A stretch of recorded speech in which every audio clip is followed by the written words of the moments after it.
tetragrammaton.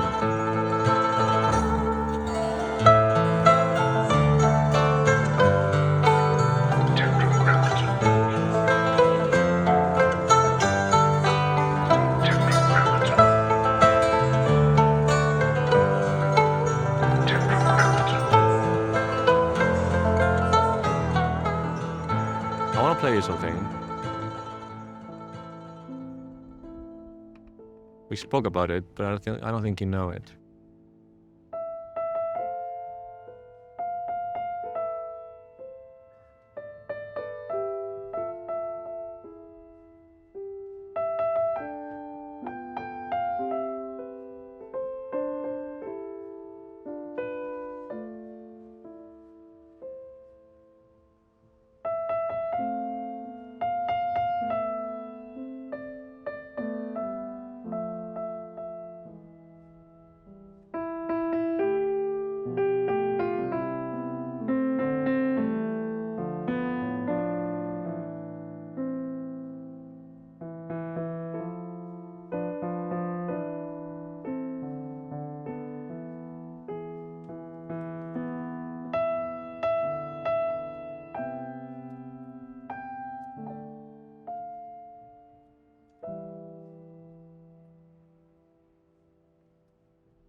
Where did you go with this?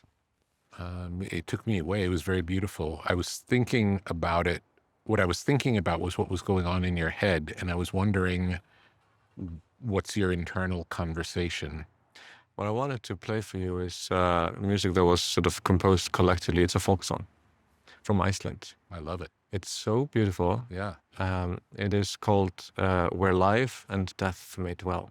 And it's basically the lyrics are the old farmer who's sowing seeds into the ground and contemplating that when the seeds will have grown, he himself will be under that ground. Wow. It's so beautiful. Beautiful.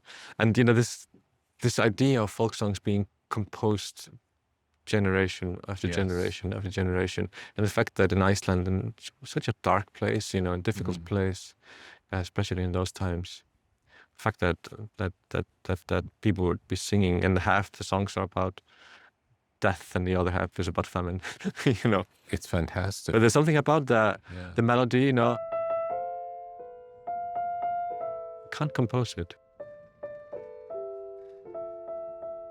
You know, it's a thought process.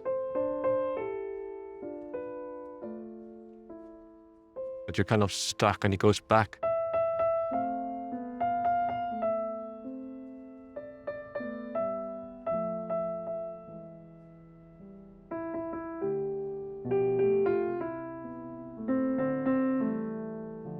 And it's kind of, you know, out of time, in time and out of time, you know.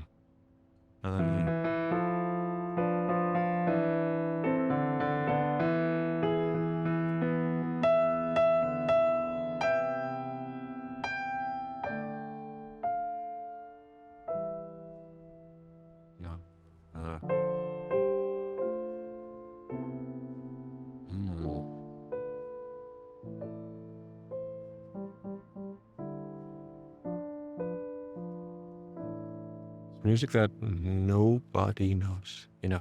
It's just a farmer somewhere in Iceland sang this to his children, who sang it to their children. And then at some point in the 20th century, these people went, you know, from farm to farm to farm. Yes. Like really sort of basic, I don't even know what kind of recording equipment, but they recorded these farmers singing. And these things, these 2,000 recordings of 2,000 songs, they exist there in the archives in Iceland. That's where this comes from, you know. So beautiful. Right? Yeah, I love it. Yeah, but listen to this.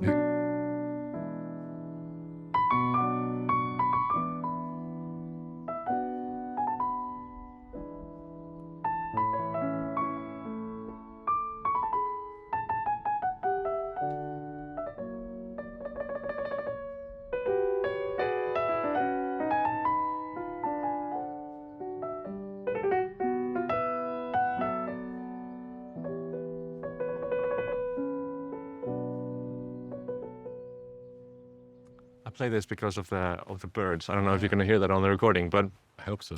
that's another folk song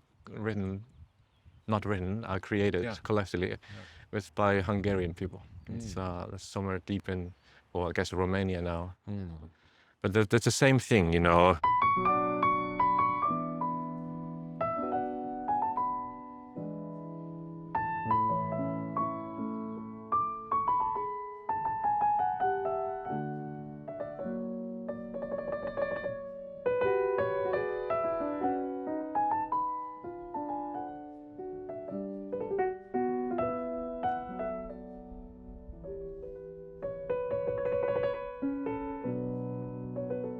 How unexpected, right? Yeah. It's sort of like, Yeah. it's so far away from, you know. Yeah. The kind of like the structure. I love the structure, Of course. but that's why I sometimes go into this music to sort of like to open up. Yeah, I'm excited for your album of folk music as well. That's another, add it to the list. Yeah, right. At some point, I mean, now that you're 50-50, you're going to make more albums. Many more. Yeah. It's true. I mean,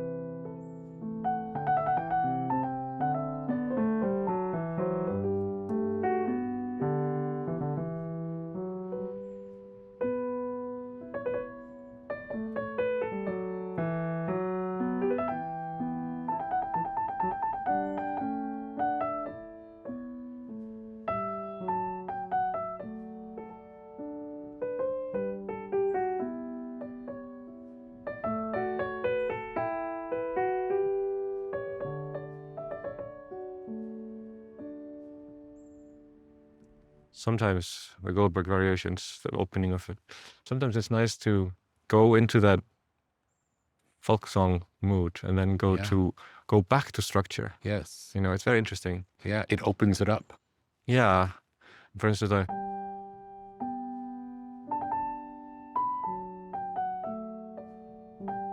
how do you...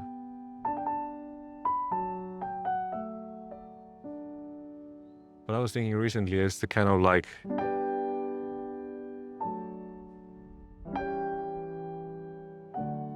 Yeah. It's the relationship of just every two bars, you know. So the tension and the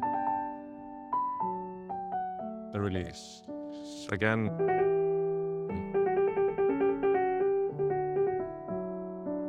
Up an octave. And then release, but goes on.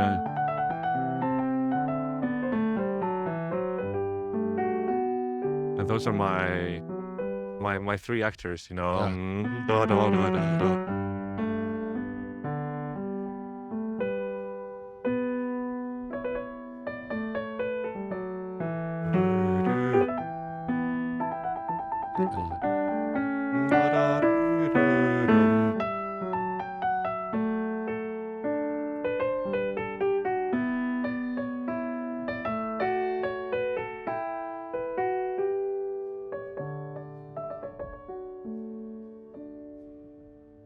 You understand what I'm talking about? When I'm talking about feeling like a theater director almost, you know, the polyphony and the kind of transparency of it. Yes. It's interesting if you take the next variation, which is using the same, but going into so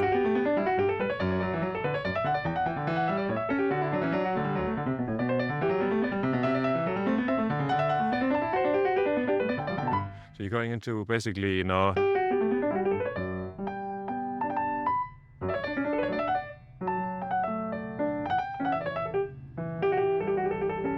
so you're basically going into exactly the same chords, but you're doing something so different in the next variation.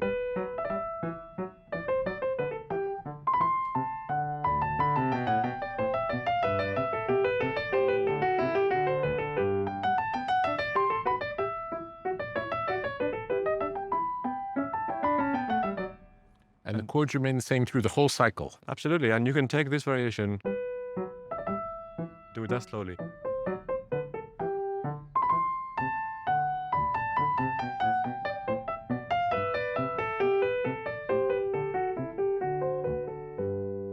it's just a different thing, you know. Completely different. In the writing, does it say this next one is faster than the last one, or no? Just nothing about it. Open. Just says variation 2. Yeah. So I mean, this is just to take sort of an extreme example here, you know. And you could do this. You could do it.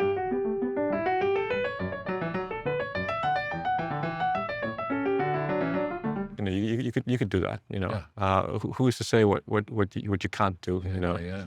But that's just basically to give sort of extreme examples of how open. And you said 15 is the one where it turns dark. What's 15? Yeah, it's so beautiful. Goes into.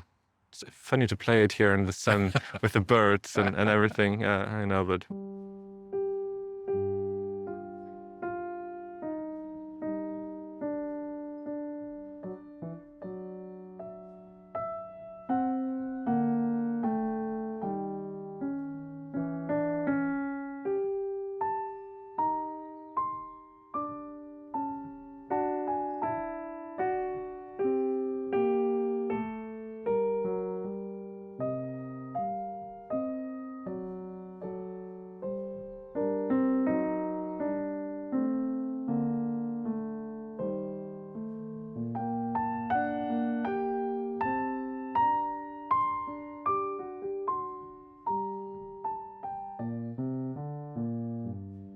It goes on. Yeah, beautiful. But it could be.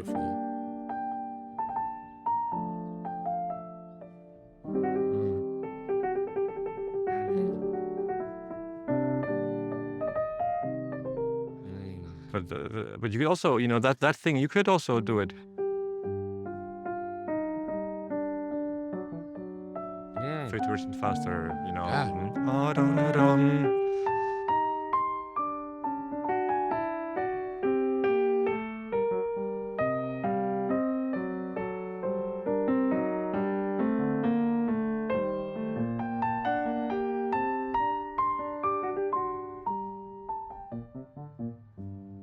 And in that process, the voicing changes. All of a sudden, your bass character comes out, and just the music takes on another dimension. But those are just like, there's just very basic examples. Then you can go into full mode and really explore within each tempo. Yes, the kind of variants. For sure, you have to record it again. Yeah. For sure.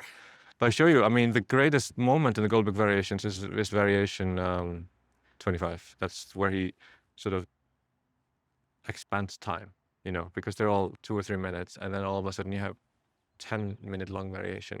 So where we began with the aria,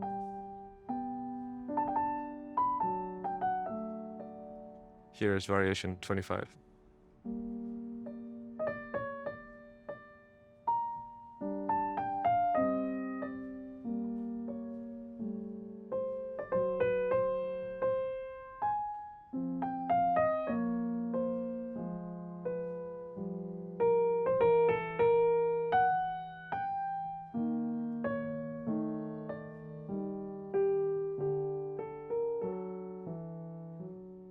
That's like we do.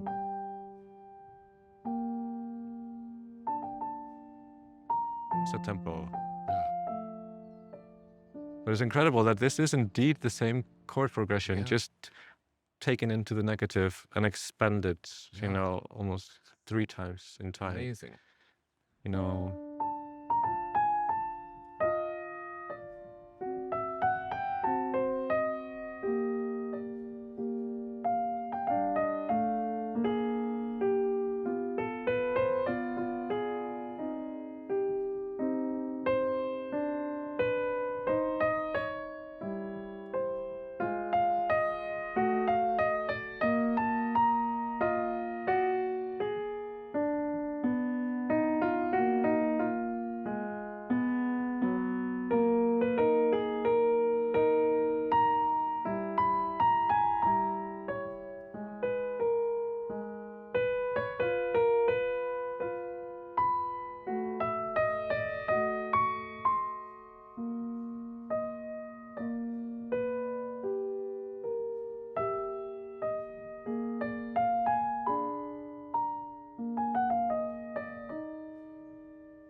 I mean, have you heard lonelier music? It's fantastic. And the way he plays with dissonance, you know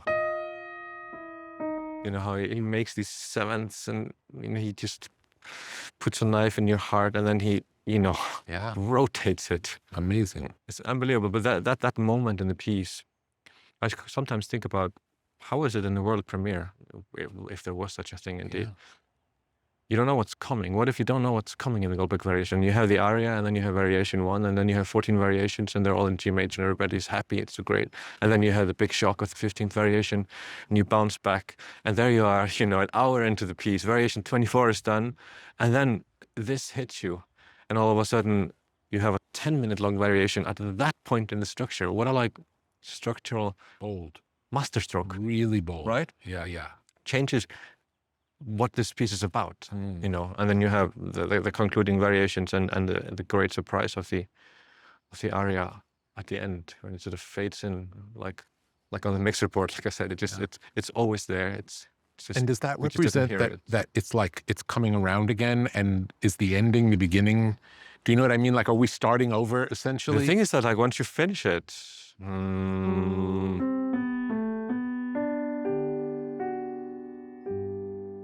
and everybody is sort of with you after 80 minutes, and then they applaud, and then you come back on stage, and then again and again and again, and then they're like, is there no encore? And then you're like, well, the only encore you can play after this solar system of a piece is to go back into variation 1. Yeah. But then you have to play variation 2. Yeah. And then I don't know how long your parking is. Yeah. And then you go into this kind of infinity sort of cycle. But to me, it feels like you can't add to this in the act of playing it. It's this thing, and it's a solar system. It's the aria and the 30 planets. And so, but the only thing you can do is to then take another cycle.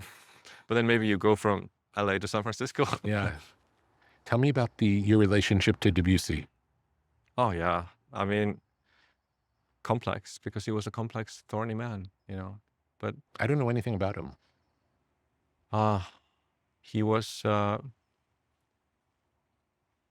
he came from the outside, which is always, I think, good and bad, but good mostly. But he was an autodidact, and he basically wanted to push the music world away from the kind of governing power of Germany, which had Wagner and Brahms and Beethoven and all of them. And he wanted to find what is French. He was a very nationalistic guy. I think it was amazing, but it was thorny, and the music, not exactly thorny.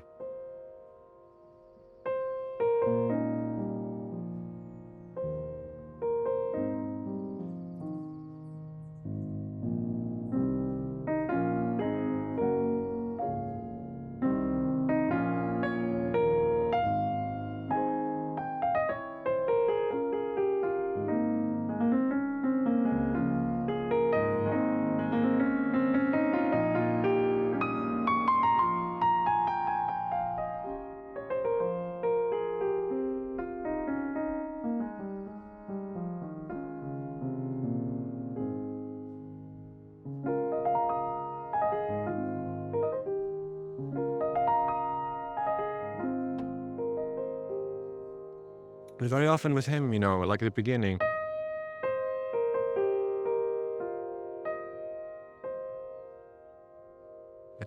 and something about this represents a change. You just have a composer who sits down and he goes into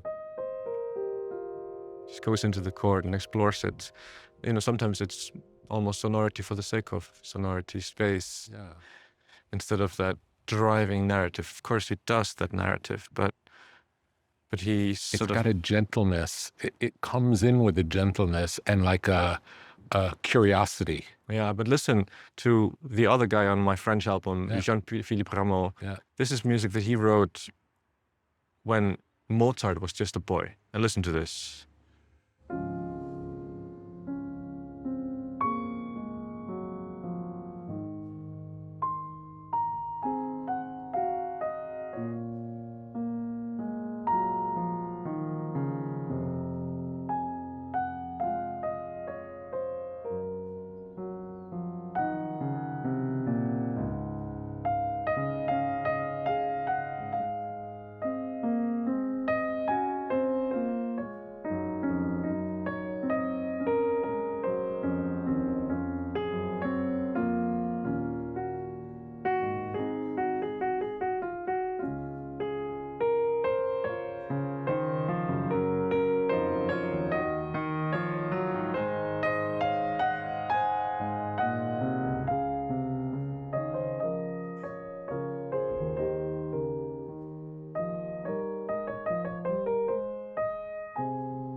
Can you believe, like 1762? Unbelievable. Right? So beautiful. It's an arrangement I made from his last opera. Just this great music that people don't really know. Yeah. I called it The Arts and the Hours, just an English title I gave So it. beautiful. You know, it wasn't, I think, premiered in its full version until 1963 or something like that, like Wow. 200 years later. But that's what I like. I like anachronism. I like composers who sort of don't go with the tides of their times. So interesting. It's like Richard Strauss and Sergei Rachmaninoff and Bach, in a way, was considered extremely old-fashioned when he was writing the music of the future, the Goldberg variations. Yeah. But it was considered like old news. Nobody cared for that kind of Baroque structures. They wanted the light, classical, you know.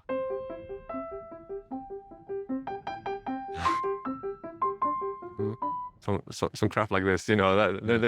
That's what the general public was after. But of course, he just did what he wanted. But those composers, you know, it's like Carlo Gesualdo with his madrigals, I think in the 16th century, that are like so futuristic that like even Richard Wagner couldn't write something on that scale of sort of wild harmony. You know, it's so nice to look back on music history now and realize that it's not quite as linear as we sometimes think of it as. Yeah. Do you remember the first piece you ever played in front of people when you were a child? Oh, God. No, I don't actually, but I imagine it was something like this. Yeah. Something in that region. Yeah. But I do remember one of the first pieces I composed. Yes. When I was 8, I think. Because like, I have not played this for years, but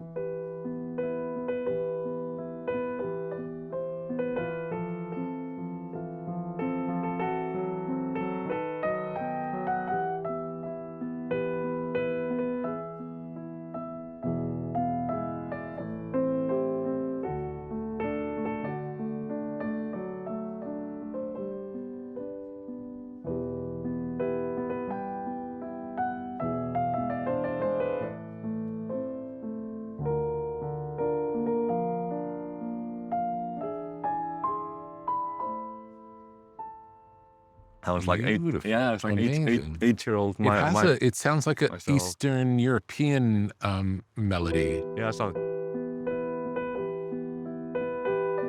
I like that. Yeah. Yeah, it could be like one of those sad Soviet cartoons or something. You know, it could actually come from that, you know. I was probably listening But it also has a nursery rhyme aspect to it. You know, it's very beautiful. Yeah, sad. Beautiful. I had we had a grand piano. I'll tell you something beautiful. My parents had a sad thing happen to them in 1980, 4 years before I was born. My father's father passed away quite suddenly, and they inherited a little bit of money.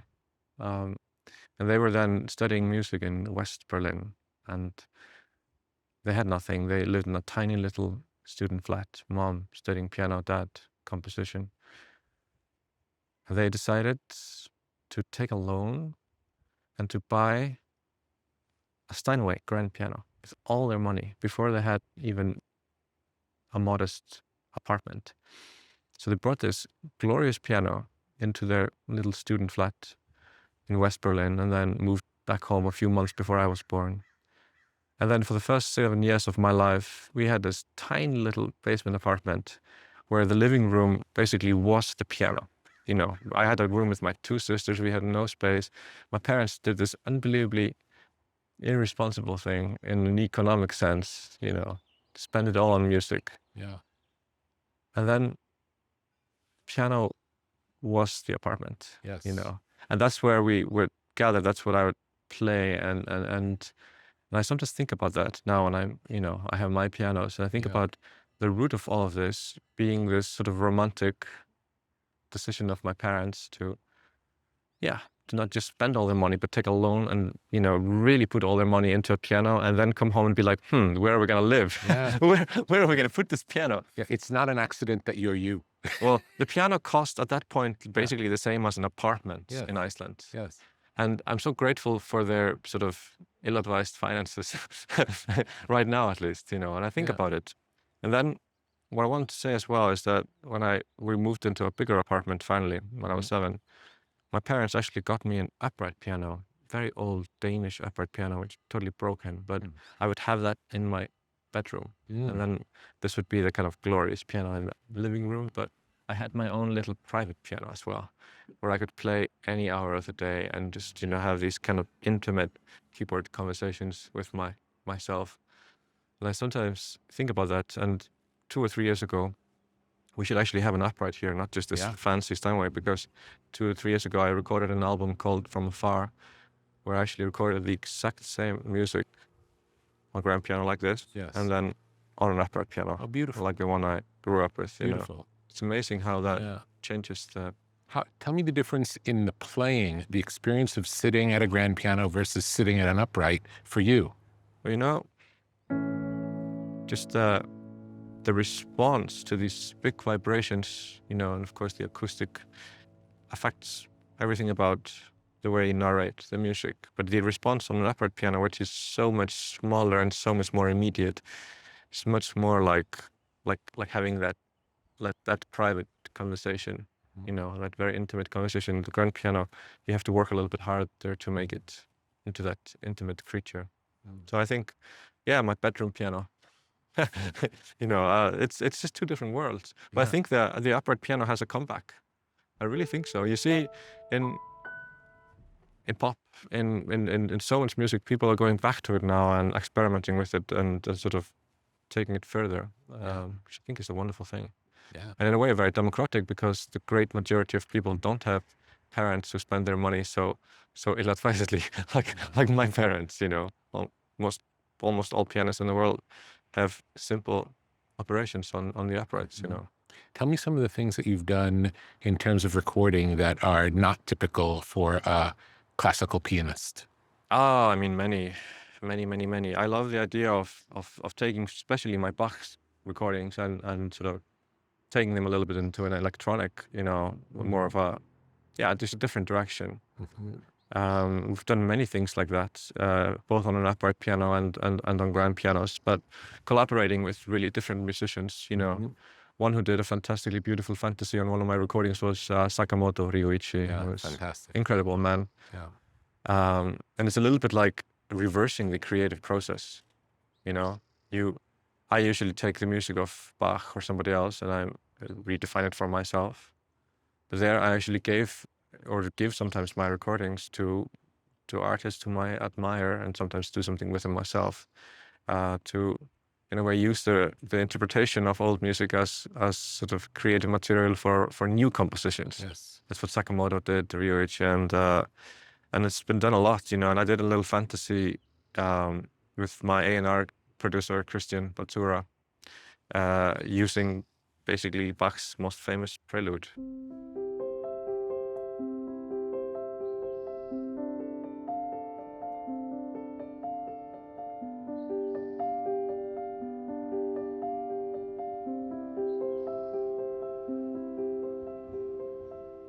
So I recorded this on an upright piano actually, and then we sort of created, I'm not going to say much, but we created something new with it.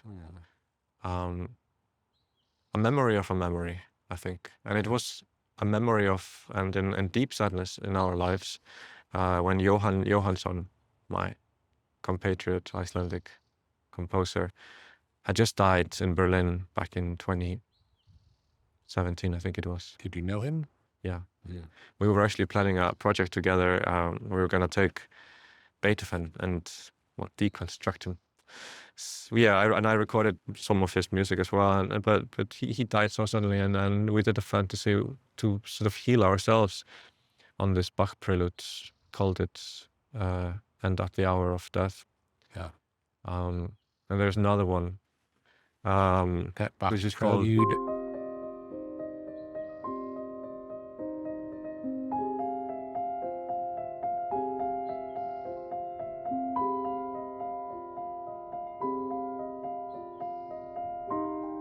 We should go taking this prelude, but just using it as material for something, for another excursion, you know. That was called for Johann. Yeah, I get that when I think about that, because he had so much more I had in music.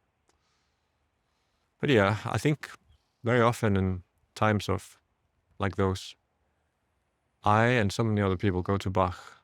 I think it's sort of a good idea whether you're feeling happy or sad. He somehow balances you in a way that is, I think, is always a good idea. But certainly when I'm feeling sad, there's nothing but Bach that can sort of sometimes bring me back and give me strength, you know. Have you ever recorded Satie? No, shouldn't I? Wouldn't that be nice? I love Satie. No. Wouldn't it be nice? But he's doing something so similar to...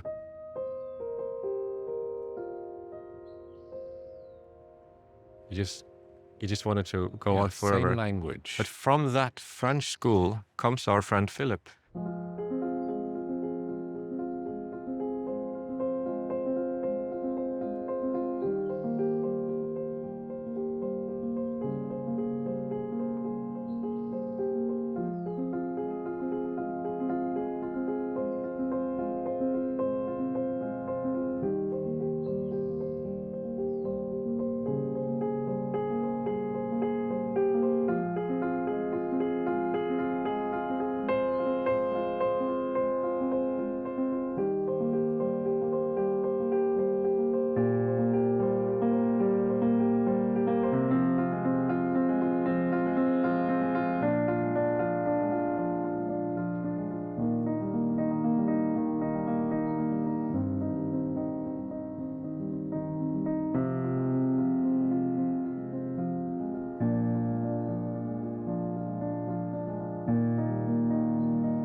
There's one cycle. And then it goes into another cycle, and then the third cycle. That's called opening. That's the first track on my Never last. wanted to stop. Right. Unbelievable. It goes on. So beautiful. But it takes on a life of its own in a way when you play it. You don't know when you start where it's gonna take you. When you're playing, are you listening, and like if you notice that the low notes aren't singing on this particular piano as well as you're used to, do you make adjustments as you're going based on what you're hearing? Yeah, all the time. You're constantly in a way that back part of your brain is in a way in that overdrive, but hopefully it's a part of your subconsciousness and a part of your bigger listening, rather than being like, I need, one more hertz here. Yeah. It's but you're constantly adjusting. Yeah.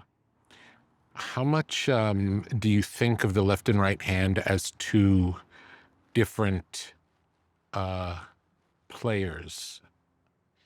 Not so much. I mean, they are, but I think about like the different players in each hand. So maybe the right hand, I'm thinking about the 2 or 3 different players in that hand, and then the 2 or 3 or whatever it is in the music in that hand.